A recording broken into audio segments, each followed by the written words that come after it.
Pottery people, I'm Sarah and we're welcome to episode number 4 of my studio vlog series. If you've been following along, you know in my last kiln unloading I had a little disaster. So today what I've decided, I'm going to add some glaze. I'll show you how I add glaze to an already fired piece, and crossing my fingers in my next glaze kiln loading it will get in there and hopefully level out some of this foaming, frothing glaze. So I'm going to do that. I have another piece here that similar, same glaze body, see, and pearl white. I'm going to find out who, but someone mentioned that spectrum glazes don't do well in this clay body. So that might be the problem, because the other pieces that I've had that have been successful, this guy for instance, so successful, but mind you, this is pearl white. I did get a pinhole.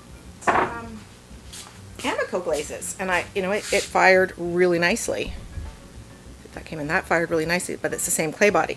So we might be onto something. Thank you, all of you who have been offering me so many different suggestions as to what might have happened here. And because quite a few of you said it might actually be a bisque fire and that maybe I should have done a slower bisque fire. So as a result of that information, I've decided that before I continue glazing all of these pieces that are on my shelf, I've already started loading up my cart, I'm going to re-bisque fire. So take no chances. I'm going to do a slow bisque fire today and cross my fingers that that will help off gas so that I don't continue to have this, because it's just not okay.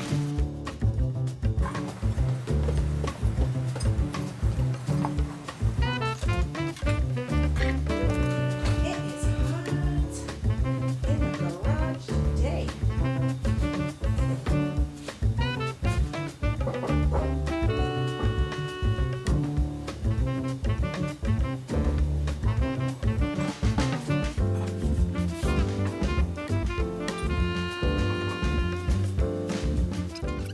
Some of you may not be aware that at a bisque fire you can actually stack your pieces. It is actually kind of beneficial because you can get more pieces in your firing than you would if you were to lay them out individually on a kiln shelf. They will not fuse together in this particular firing. So I'm just removing some old kiln wash off of my junior cone supports. These are only in a manual kiln. This is what we call kiln wash. You use it on your kiln shelves. You can put it on your cookies to help, and I should use it in order to help, pieces, if glaze drips, to release it. But I use it on my little cone supports just so that the actual junior cone doesn't stick to it.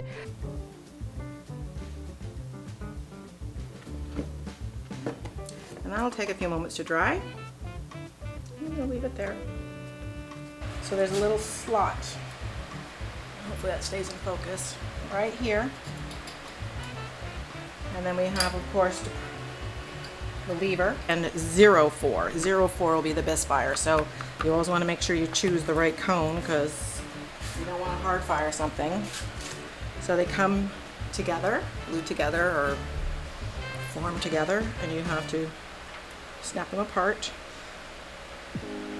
The little circle with the cone reading the number should be facing out. So you're going to lay it on the little supports on the bottom, so on the bottom here, with the number facing into the kiln. Goes in and rests up against the little T part. And then you let the kiln sitter bar rest in the middle. This is now primed and ready to go. I'm going to put a shelf on and I'm going to load up because I've even got some pieces downstairs that haven't gone through any bisque firing.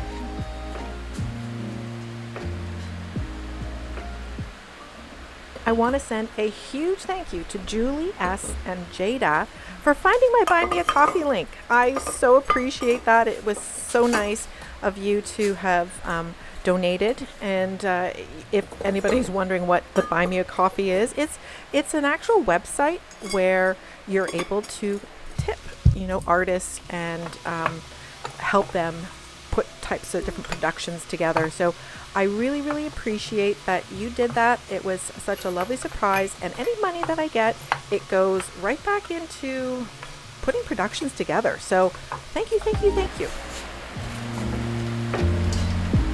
Okay, so my lever has been set. This is the bar. This bar goes right through the kiln.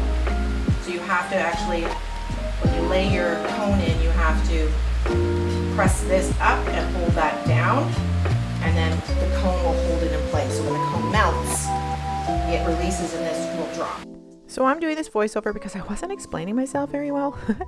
And anyways, I'm adjusting my timer. There's a timer switch on manual kilns, and this is like the fail-safe, the backup. It will shut the kiln off regardless of whether that junior cone melts or not. I'm going to be doing a bisque fire. These pieces have already been bisque fired, so I don't necessarily need to do it super long. My intention is going to be to saturate and really try to burn off any additional organic material. So I'm really concentrating between 600 and 1,000 degrees and make sure it goes really slowly through that temperature, and having the peep open and well ventilated just to push any gases out. I'm going to come back after 2 hours and flick another switch, adjusting temperature with paying attention to my pyrometer and slowing down or speeding up accordingly. For 2 hours. So I goofed.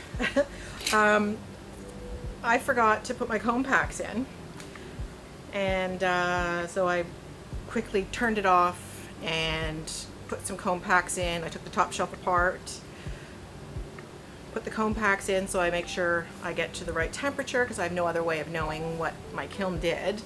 And I lined one up in the peephole, and I'm gonna do my best. I'll put the comment there where someone says, check your peeps and turn it off at a certain time, which I value that because I think that's great. I have a heck of a time seeing the cones, especially later on in the fire when it's really bright. I have tried and tried. Early on, I'll see them, but later, yeah, so I can't even turn it off based on cones. If you guys have info, like some sort of secret knowledge that I'm unaware of, because again, I'm self-taught when it comes to my kiln, please, share below. I love hearing from you guys, as you know. We'll pay it forward and share with everybody else, because I'm sure someone else is having the same issues. So anyways, I did that. I didn't film it because I was just like panicked, but I did put in cone packs. So just so you know, and I'm going to finish adding the specific glazes to these little, beauties, and then I'm going to show you how I'm going to take care of this guy. But this is how I do it.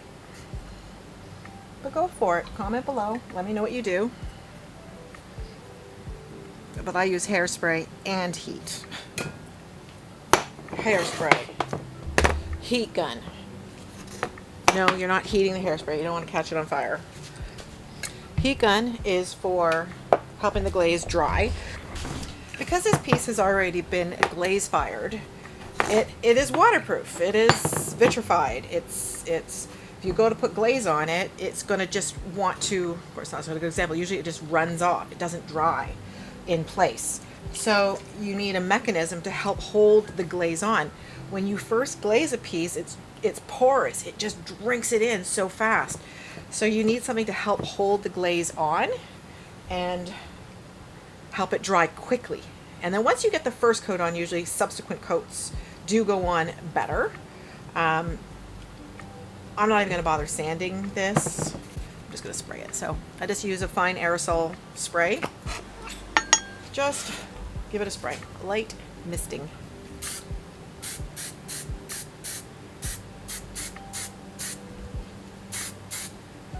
That's it.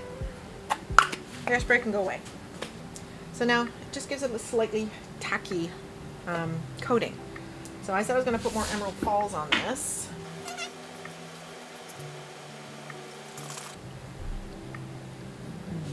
Because that's what's on the top.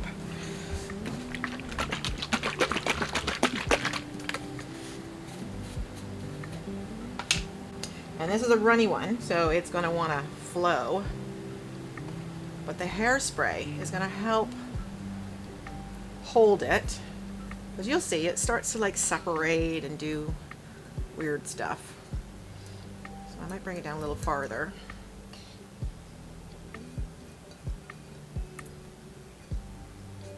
But it really will help to hold it in place. So I'm just applying the Emerald Falls liberally.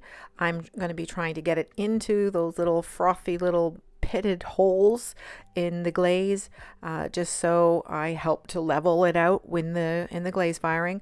I'm going to actually completely line the inside with the Emerald Falls, just to try to not have to use any of the Coyote Pro White. So I'm just loading up the entire inside, again stippling it in the holes, and then I'm going to pull out the heat gun and begin drying it.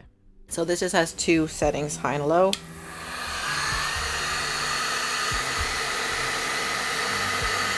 And the banding wheel helps. Now you can also just heat the piece up and then add glaze to it. That works too. But you see how the heat will help it to dry.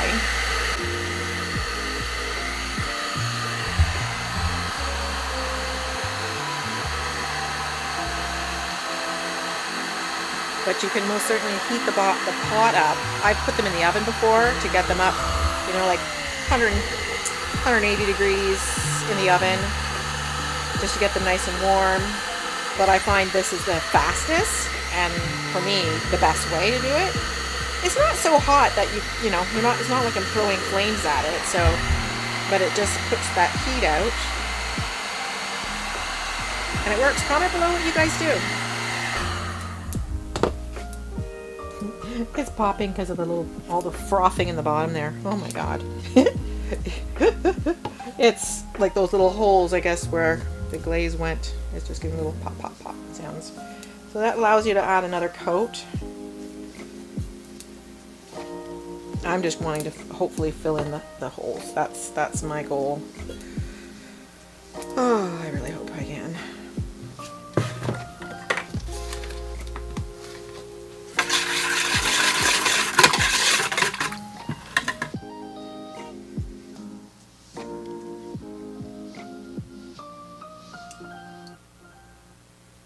Wipes off the bottom super easy because, again, it's totally not porous.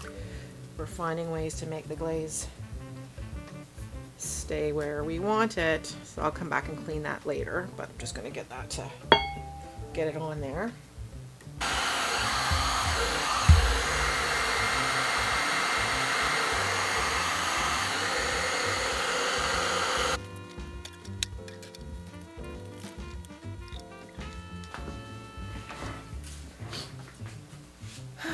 My trusty Amico brush. And I'm going to be adding some honey flux. In case you're wondering what would happen if you just didn't have a heat source to help dry the glaze down, you would be waiting forever. It already takes a long time, and you have to dry it between each coat. So I prefer the heat gun. I think a hairdryer just forces too much air. I prefer a heat gun because it's just the heat which really does help dry the glaze so that you're able to put another coat on. It takes a long time to reglaze a piece, in my opinion, but these are some helpful tips that I hope you enjoy. You can see better. You'll see all the pinholes in there, even though I put a layer of the Emerald Falls down inside. I just did a band on the inside lower down, probably about the length of my finger down is where it starts, just from a perspective standpoint, and it's probably about 2 inches deep. And then a band of the Honey Flux on the top, Honey Flux here. So it's Honey Flux with the Emerald Falls going into the Power Turquoise on top of all the other goodies. So we'll see, hopefully. And I'm gonna put that on a major cookie.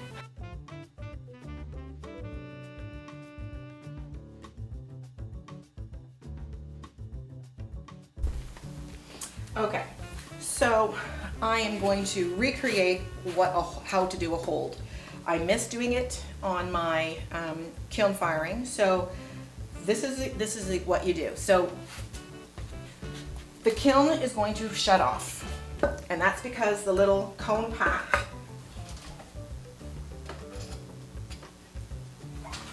once the little cone, the junior cone, this guy here, once this little guy bends, ultimately what happens when you've loaded your kiln, when you're actually putting in the new junior cone, you put it inside, and that's what holds this up.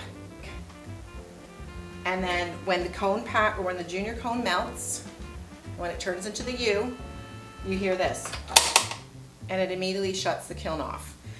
If you want to do a hold, you have to physically come back out, push it up, and sometimes you can get it to balance. It will just stay. Other times, it doesn't. So what you do to do a hold, you just go back in, when you push it up, you can either hold your finger here, it's not overly hot, or I will put a piece of wood, I'll set a timer for however long I want the hold, and you have to sit here just to make sure it turns off, because it doesn't turn off otherwise. It's just going to keep running, because at this point, well, it would if this is in the way, right? So you would have to allow, when the 15 minutes is up, you're going to then, boom, and that's it. You've turned your kiln off, you did your 15-minute hold. If you want to go back and then try to do a slower, cool down, maybe you wait 10 minutes and then you go back in, turn it back on again. You do the same thing. 1, 2, ignition, oopsie, ignition, prop, so you don't have to hold it, and do another 10 minutes or whatever time you want. So it's just that, and that's it, dear. So that's how you do a hold.